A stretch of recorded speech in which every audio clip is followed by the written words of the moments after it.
Për 2 minuta më kanë marrë gjallin. Për 2 minuta, gjallin e ka jetu mënirën, e ka jetu. Kër e ka jetu se ka pas dhimbje.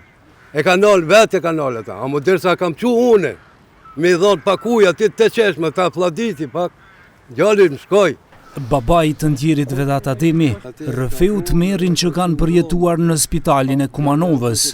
Ahmet Ademi thot se nga terapia që i kanë dhënë, djali ka pasur reakcion të fortë alergjik dhe ka ndërruar jetë. Ata akoma pa u bërë 24 orë, kthehen te spitali duke treguar se një gabim mjekësor i mbyti djalin në lule të rinisë. Ai tha se e çoi djalin në këmbë të veta për ta shëruar, ndërsa nga spitali e nxorri në arkivol. A mujti me ta thonë djalin në fjalë të fundit? Po shka djalin në fjalë të fundit, babe mytën. Që të i ka thonë? Babe mytën. Po. Po, për me pas, po, ta që ka organizu, që i ka fut ato, se a i motra medicinalis, di shka me fut. A i doktori që i ka thonë ati, i ka futën ato lëndë, terapi.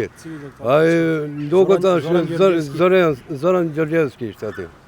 Po, kujdestar, po. Ekipi televizionit 21 hyri deri në ambientet e brendshme të spitalit ku ndodhi edhe fatkeqësia, por nuk e gjetëm aty doktorin Gjorgjevski.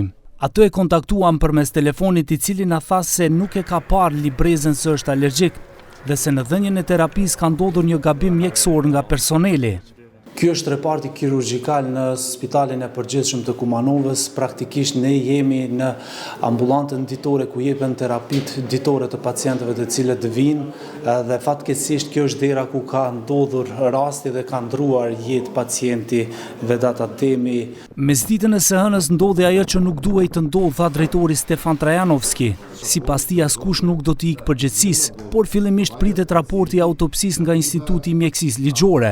Ndonse në librezën e shëndetësisë ka shkruar se 32 vjeçi është alergjik në analgetik, terapia intravenoze me infuzion i është dhënë pikërisht me këtë substancë analgini, që dyshohet se i solli edhe vdekjen klinike.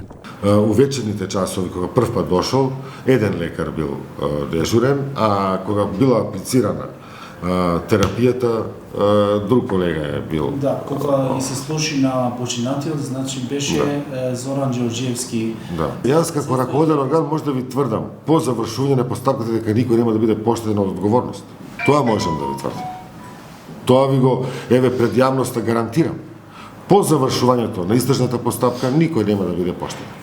Familjarët pretendojnë se spitali ka dashur ta fshehë rastin duke e thirrur më njëherë shërbimin mortor për ta dërguar në morg, por me insistim të prindërve, rasti është denoncuar edhe në polici.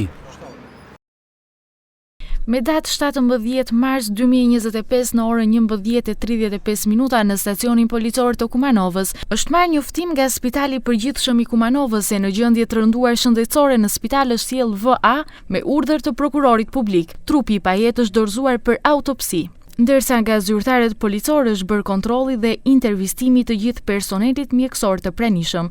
Rasti është duke u zbardhur. Kërkuam përgjigje edhe nga Ministria e Shëndetësisë. Nga atje thonë se tani më kanë formuar komision të posaçëm, të cilët do të iniciojnë një kontroll të jashtëzakonshëm nga Inspektorati Shtetëror Sanitar Shëndetësor për ta zbuluar lëshimin e mundshëm nga personeli mjekësor, raport i cili do t'i dorëzohet prokurorisë për hetim të mëtutjeshëm të rastit. Përndryshe varrimi të ndjerit u bë sot në qytetin e Kumanovës.